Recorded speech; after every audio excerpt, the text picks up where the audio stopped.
কুরবানি কিভাবে শুরু হয়েছিল সেই ইতিহাস। পিতার হাতে পুত্র কুরবানি। নীরব নিস্তব্ধ রজনী, রাতের নিশ্ছিদ্র আধার শুয়ে রয়েছেন জাতির পিতা হযরত ইব্রাহিম আলাইহিসসালাম।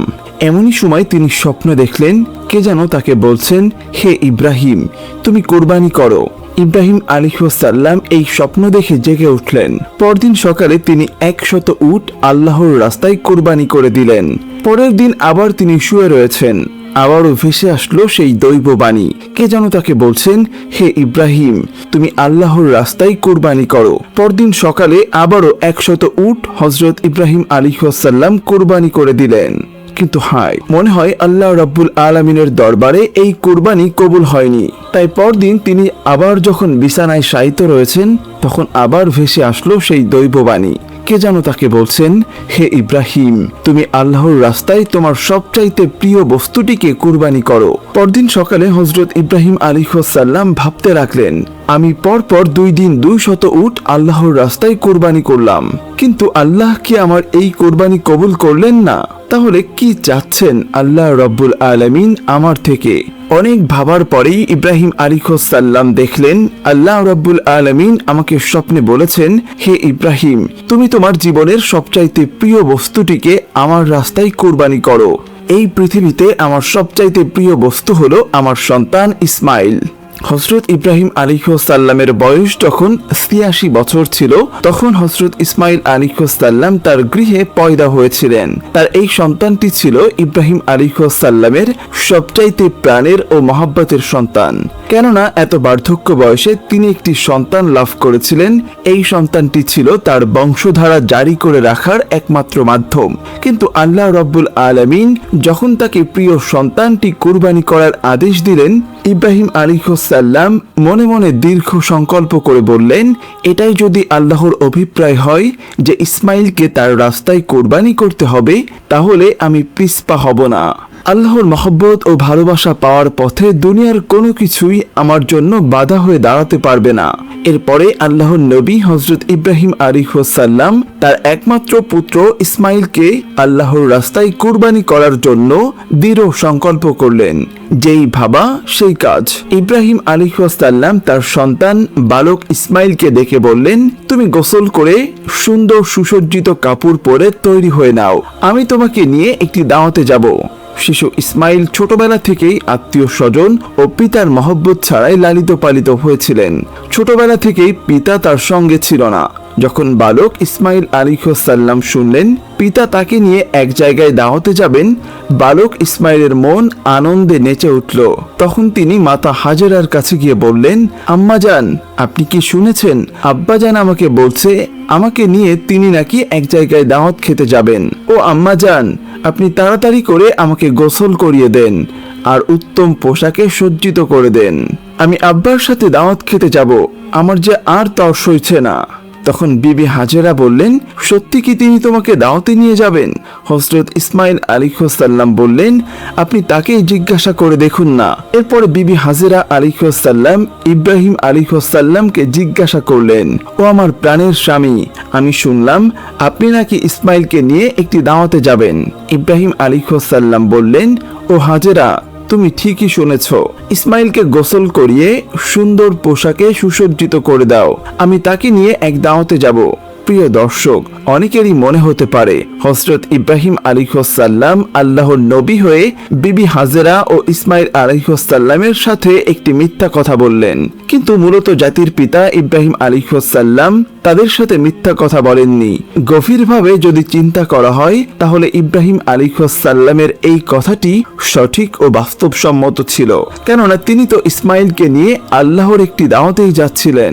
এরপরে বিবি হাজেরা আলাইহিসসালাম বালক ইসমাইলকে উত্তম রূপে গোসল করিয়ে সুন্দর পোশাকে সুসজ্জিত করে দিলেন।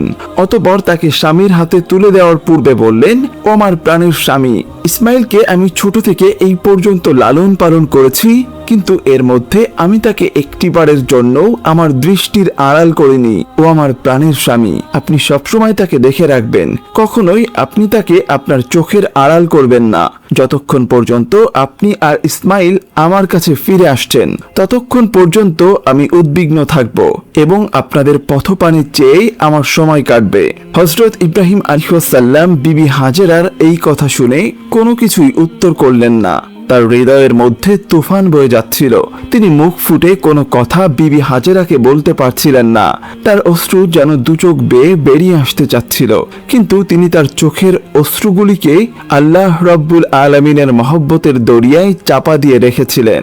এরপরে হযরত ইব্রাহিম আলাইহিস সালাম বালক ইসমাইলকে নিয়ে চলতে লাগলেন মিনার পাহাড়ের দিকে।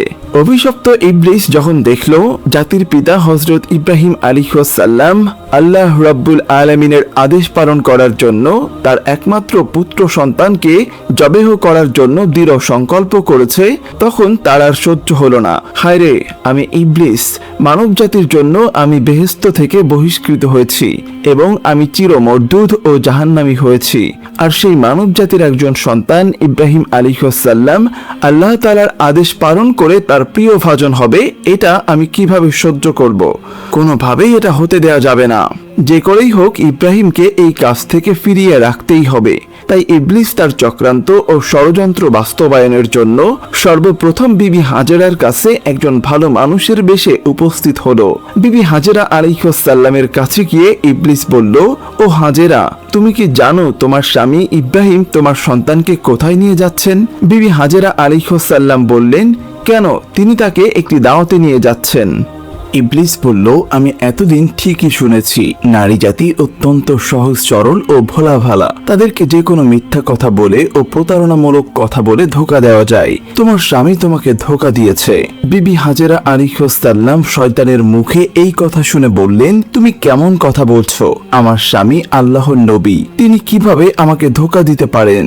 আমি তোমার কথা বিশ্বাস করি না। আর সত্যি করে বলো তো, তুমি কে? কি উদ্দেশ্যে আমার স্বামীর বিরুদ্ধে তুমি আমাকে প্ররোচিত করছো? তুমি এখনই আমার কাছ থেকে দূর হয়ে যাও। ইবলিস বলল, ও হাজেরা, এখন তো তুমি অত্যন্ত তেজের সাথে কথা বলছো, কিন্তু কালকে যখন দেখতে পাবে সত্যি ইব্রাহিম তার সন্তান ইসমাইল আলাইহিস সালামকে জবেহ করে দিয়েছে, তখন দেখা যাবে তোমার এত তেজ কোথায় থাকে।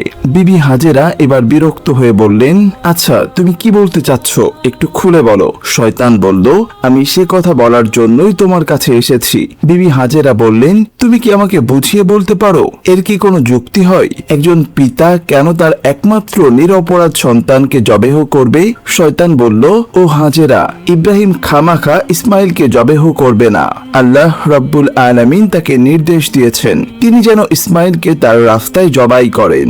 সে কারণেই ইব্রাহিম তার পুত্র ইসমাইলকে জবেহ করতে মিনার পাহাড়ে নিয়ে যাচ্ছে। এখনো সময় আছে, তুমি তাড়াতাড়ি করে ইসমাইলকে তার হাত থেকে রক্ষা করো, নইলে দেখবে ইব্রাহিম তোমার পুত্র ইসমাইলকে আল্লাহর আদেশ পালন করতে গিয়ে জবাই করে দিয়েছে। বিবি হাজেরা এবার শয়তানের কথা শুনে বললেন, আল্লাহ রাব্বুল আলামিন দুনিয়ার এতগুলি মানুষের মধ্য থেকে যদি আমার পুত্র ইসমাইলকে তার রাস্তায় জবাই করার জন্য কবুল করে থাকেন, তাহলে এর চাইতে বড় সৌভাগ্যের বিষয় তো আমার জন্য আর কিছুই হতে পারে না। শুধু একজন ইসমাইল নয়, আল্লাহ রাব্বুল আলামিন যদি আমাকে হাজার হাজার সন্তান দিতেন, আর সেই হাজার সন্তানকেও যদি আল্লাহ রাব্বুল আলামিন তার রাস্তায় কুরবানি করার জন্য আদেশ দিতেন, আমি খুশি মনে তাদের সকলকেই আল্লাহর রাস্তায় উৎসর্গ করে দিতাম। আমি বুঝতে পেরেছি তুমি ইবলিস, আর তুমি আমাকে ধোঁকা দিতে ও প্ররোচিত করতে এখানে এসেছো। আমি তোমার কাছ থেকে আল্লাহর আশ্রয় প্রার্থনা করছি। আউযু বিল্লাহি মিনাশ শাইতানির রাজিম। লা হাওলা ওয়ালা কুওয়াতা ইল্লা বিল্লাহিল আলিয়্যুল আযীম। ও ইবলিস, তুমি এখনই আমার চোখের সামনে থেকে দূর হয়ে যাও। বিবি হাজেরা আলাইহিস সালামের এই তেজদীপ্ত বক্তব্য শুনে ইবলিস আর তার কাছে টিকতে পারল না। অতঃপর সে সেখান থেকে পাগলা কুকুরের মতো লেজ গুটিয়ে পালিয়ে গেল। ইবলিস যখন দেখলো বিবি হাজেরাকে ধোঁকা দিয়ে কোনো রকমেই কাজ করা যাচ্ছে না, তখন সে চিন্তা করতে লাগলো, যাই বালক ইসমাইলকে গিয়ে এবার ধরি। হযরত ইসমাইল আলাইহিস সালাম ইব্রাহিম আলাইহিস সালামের পেছনে পেছনে চলছিলেন এবং তিনি কিছুটা তার পেছনেই ছিলেন। ইবলিস তখন ইসমাইল আলাইহিসসালামকে হাতের ইশারায় ডেকে ইব্রাহিম আলাইহিসসালাম থেকে আরো দূরত্বে নিয়ে গেল। এরপর সে ইসমাইলকে বলল, ও হে ইসমাইল, তুমি কি জানো তোমার পিতা তোমাকে কোথায় নিয়ে যাচ্ছে? ইসমাইল বললেন, কেন, দাওয়াত খেতে নিয়ে যাচ্ছে। ইবলিস বলল, তুমি তো অত্যন্ত কচি ও ছোট, তোমার মন সাদাসিধে ও ভোলা ভালা, তাই তোমার পিতা তোমাকে দাওয়াত খাওয়ার কথা বলে ধোকা দিয়েছে। ইসমাইল আলাইহিসসালাম বললেন, তুমি কেমন কথা বলছো? কেন আমার পিতা আমাকে ধোকা দিবে? আমি তার একমাত্র সন্তান, আর এতদিন পরে তিনি আমার সাথে দেখা করতে এসেছেন, ধোকা দেওয়ার উদ্দেশ্য কি হতে পারে? তখন ইবলিস বলল, ও ইসমাইল, তুমি জেনে রাখো তোমার পিতা তোমাকে দাওয়াত খাওয়ার কথা বলে জবেহ করার জন্য নিয়ে যাচ্ছে। মিনার পাহাড়ে গিয়ে তিনি তোমাকে জবাই করে দিবেন। ইসমাইল আলাইহিসসালাম বললেন, এটার কি কোনো যুক্তি হতে পারে যে কোনো পিতা তার একমাত্র সন্তানকে বিনা কারণে জবাই করে দিবেন? শয়তান তখন বলল, ও ইসমাইল, তোমার পিতা বিনা কারণে তোমাকে জবাই করবে না। আল্লাহ রাব্বুল আলামিন তাকে নির্দেশ দিয়েছেন তিনি যেন তোমাকে তার রাস্তায় কুরবানি করেন, আর আল্লাহর নির্দেশ পালন করার জন্যই তোমার পিতা তোমাকে মিনার পাহাড়ে জবাই করার জন্য নিয়ে যাচ্ছেন। তখন ইসমাইল আলাইহিসসালাম বললেন, আল্লাহ রাব্বুল আলামিন এই দুনিয়াতে এত মানুষের মধ্য হতে যদি আমাকে তার রাস্তায় জবাই করার জন্য কবুল করে থাকেন, তাহলে এর চাইতে বড় সৌভাগ্যের ব্যাপার তো আমার জন্য আর কিছুই হতে পারে না। আমি বুঝতে পেরেছি তুমি ইবলিস। ও ইবলিস, তুমি জেনে রাখো আল্লাহ রাব্বুল আলামিন যদি আমাকে লক্ষ কোটি জীবন দিতেন, আর সেই লক্ষ কোটি জীবনকেও আল্লাহ রাব্বুল আলামিন যদি তার রাস্তায় কুরবানি করার জন্য কবুল করতেন, তাহলে আমি প্রতিবারই আল্লাহর রাস্তায় কুরবানি হওয়ার জন্য প্রস্তুত থাকতাম। ও ইবলিস, তুমি আমার কাছ থেকে এখনই দূর হয়ে যাও। আমি তোমার থেকে আল্লাহর কাছে আশ্রয় প্রার্থনা করছি। আউযু বিল্লাহি মিনাশ শাইতানির রাজিম। এরপরে হযরত ইসমাইল আলাইহিসসালাম ইবলিসকে লক্ষ্য করে পাথর মারতে লাগলেন। ইসমাইল আলাইহিসসালামের সেই স্মৃতিচারণ করে আজও পর্যন্ত হাজিরা হজে গিয়ে শয়তানকে পাথর মারে। এরপরে হযরত ইব্রাহিম আলাইহিসসালাম পুত্র ইসমাইলকে নিয়ে মিনা প্রান্তরে উপস্থিত হলেন। তাফসিরে রুহুল মানিতে রয়েছে, ইসমাইল আলাইহিসসালামকে জবেহ করার পূর্বে জাতির পিতা হযরত ইব্রাহিম আলাইহিসসালাম তার সাথে একটি পরামর্শ করতে চাইলেন। অতঃপর ইব্রাহিম আলাইহিসসালাম বললেন, হে বৎস, আমি স্বপ্নে দেখেছি যে তোমাকে আমি জবেহ করছি, এখন তোমার কি অভিমত বলো? সে বলল, হে আমার পিতা, আপনি যা আদিষ্ট হয়েছেন তাই করুন। আল্লাহ ইচ্ছা করলে আপনি আমাকে ধৈর্যশীলদের অন্তর্ভুক্ত পাবেন। হযরত ইসমাইল আলাইহিসসালামের এরূপ জবাব শুনে ইব্রাহিম আলাইহিসসালাম অত্যন্ত খুশি হলেন। অতঃপর হযরত ইসমাইল আলাইহিসসালাম তার পিতাকে লক্ষ্য করে বললেন, আব্বাজান, আপনি তো আমাকে জবেহ করে দিবেন, তার পূর্বে আমার কয়েকটি অনুরোধ রয়েছে। আপনি কি দয়া করে আমার সেই অনুরোধগুলি রক্ষা করবেন? ইব্রাহিম আলাইহিসসালাম বললেন, হে বৎস, তুমি তোমার আরজিগুলি পেশ করতে পারো, আমি সেগুলিকে যথাসাধ্য রক্ষা করার চেষ্টা করব। তখন হযরত ইসমাইল আলাইহিসসালাম বললেন, আমার হাত পা উত্তম রূপে বেঁধে নিবেন।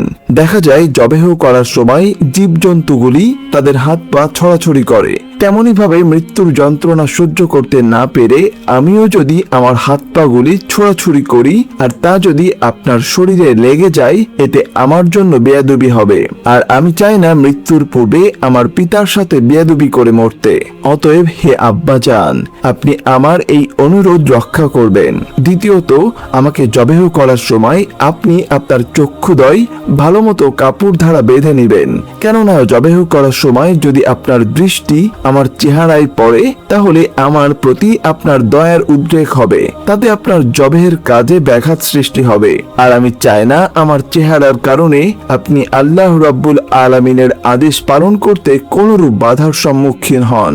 তৃতীয়ত, আমার যে আবদার তা হলো, কুরবানি করার পর যখন আপনি গৃহে প্রত্যাবর্তন করবেন, তখন আমার রক্তমাখা জামা কাপড়গুলি নিয়ে আমার জনম দুঃখিনী মায়ের নিকট সমর্পণ করবেন এবং তাকে আমার সালাম জানাবেন এবং বলবেন যে তার এই ত্যাগের বিনিময়ে আমরা একত্রে জান্নাতে অবস্থান করতে পারবো, এবং তাকে আরো বলবেন যে আল্লাহ পাক তার নির্দেশ পালন করার জন্য যে তৌফিক আমাদেরকে দিয়েছেন তার জন্য তিনি যেন শুকরিয়া আদায় করেন এবং তিনি যেন আমার জন্য কোনরূপ দুঃখ প্রকাশ না করেন। পুত্রের মুখে এই কথাগুলি শ্রবণ করে হযরত ইব্রাহিম ইব্রাহিম আলাইহিসসালাম অত্যন্ত সন্তুষ্ট হলেন। তিনি তার আস্কিনের নিচে পূর্বেই এক গাছে দড়ি এবং কয়েকখানা ছুরি লুকিয়ে রেখেছিলেন।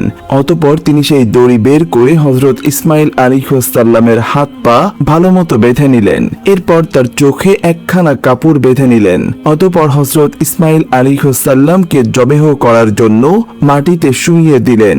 জাতির পিতা হযরত ইব্রাহিম আলাইহিসসালাম তার হাতে ছুরি নিয়ে প্রস্তুত রয়েছেন। তিনি জবেহ করবেন তার একমাত্র সন্তান ইসমাইলকে। তিনি এর মধ্যে চাচ্ছেন আল্লাহর আদেশ পালন করতে।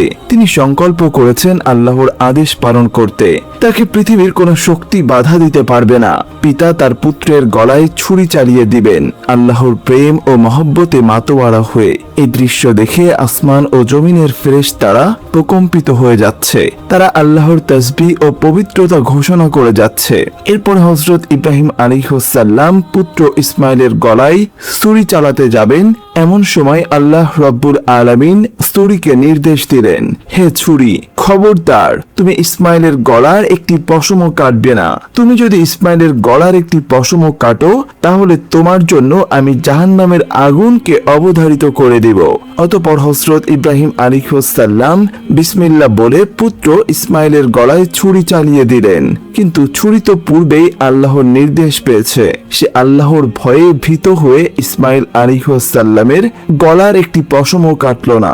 ইব্রাহিম আলাইহিসসালাম বারবার ইসমাইল আলাইহিসসালামের গলায় ছুরি চালাচ্ছেন, কিন্তু কোন রূপেই তিনি তার গলা কাটতে সক্ষম হচ্ছিলেন না। তখন হযরত ইসমাইল আলাইহিসসালাম পিতাকে বললেন, আব্বাজান, আপনি সম্ভবত আমার স্নেহের প্রভাবে প্রভাবিত হয়ে জোরে ছুরি চালাতে পারছেন না। আপনি আপনার গায়ের সমস্ত শক্তি দিয়ে ছুরি সঞ্চালন করুন। আমরা যদি আল্লাহ রাব্বুল আলামিনের আদেশ পালনে ব্যর্থ হই তাহলে আমাদের দুজনকেই জবাবদিহি করতে হবে। ইসমাইল আলাইহিসসালামের এই কথা শুনে পুনরায় হযরত ইব্রাহিম আলাইহিসসালাম তার গায়ের সমস্ত শক্তি দিয়ে তার গলায় ছুরি চালাতে লাগলেন, কিন্তু তারপরও ছুরি হযরত ইসমাইল আলাইহিসসালামের একটি পশমও কাটল না। অনেকক্ষণ ধরে এইভাবে ছুরি চালানোর পরে হযরত ইব্রাহিম আলাইহিসসালাম একেবারেই বিরক্ত হয়ে গেলেন। অতঃপর তিনি সজোরে ছুরিটিকে একদিকে নিক্ষেপ করলেন, আর সেই ছুরি গিয়ে লাগলো একটি পাথরের গায়ে। সঙ্গে সঙ্গে সেই পাথরটি দ্বিখণ্ডিত হয়ে গেল। ইব্রাহিম আলাইহিসসালামের চক্ষু খুলে দেখলেন ছুরির আঘাতে পাথর দ্বিখণ্ডিত হয়ে গেছে। অতঃপর তিনি আবার ছুরিটিকে হাতে নিলেন এবং আল্লাহর নামে পুনরায় তিনি হযরত ইসমাইল আলাইহিসসালামের গলায় ছুরি চালাতে যাবেন। এমন সময় আল্লাহ রাব্বুল আলামিন হযরত জিবরাইল আলাইহিসসালামকে হুকুম দিলেন, ওহে জিবরাইল, তুমি বেহেশত থেকে একটি দুম্বা নিয়ে যাও আর ইসমাইলকে সরিয়ে তার জায়গায় বেহেশতি দুম্বাটি রেখে দাও। হযরত জিবরাইল আলাইহিসসালাম চোখের পলকে বেহেশত থেকে একটি দুম্বা নিয়ে চলে আসলেন। প্রিয় দর্শক, এখানে একটি কথা বলে রাখা ভালো। এই দুম্বাটি ছিল হযরত আদম আলাইহিসসালামের নেক সন্তান হাবিলের কুরবানিকৃত দুম্বা, যেটি আল্লাহ রাব্বুল আলামিন এতদিন বেহেশতে সংরক্ষণ করে রেখেছিলেন। অতঃপর হযরত জিবরাইল আলাইহিসসালাম ইসমাইল আলাইহিসসালামকে সরিয়ে ইব্রাহিম আলাইহিসসালামের ছুরির নিচে সেই বেহেশতি দুম্বাটি রেখে দিলেন, আর এদিকে হযরত ইব্রাহিম আলাইহিসসালাম ছুরি চালিয়ে দিলেন। সাথে সাথেই বেহেশতি দুম্বাটি কুরবানি হয়ে গেল। কিন্তু হযরত ইব্রাহিম আলাইহিসসালাম মনে করলেন তার পুত্র ইসমাইলকে তিনি কুরবানি করে দিয়েছেন। কুরবানি সম্পূর্ণ হওয়ার সাথে সাথে হযরত ইব্রাহিম আলাইহিসসালাম বললেন আলহামদুলিল্লাহ। অতঃপর তিনি তার চোখ খুলে দেখলেন ইসমাইল তো তার পাশে দাঁড়িয়ে রয়েছে। কুরবানি হয়ে গেছে একটি বেহেশতি দুম্বা। এই দৃশ্য দেখে হযরত ইব্রাহিম আলাইহিসসালাম আল্লাহর ফেরেশতা হযরত জিবরাইল আলাইহিসসালামকে জিজ্ঞাসা করলেন, হে ভাই জিবরাইল, আল্লাহ রাব্বুল আলামিন কি তবে আমার কুরবানি কবুল করেননি? কেন আমি আমার পুত্র ইসমাইলকে কুরবানি করতে সক্ষম হলাম না? হযরত জিবরাইল আলাইহিসসালাম বললেন, হে ইব্রাহিম, আল্লাহ তাআলা আপনার প্রতি সন্তুষ্ট হয়েছেন।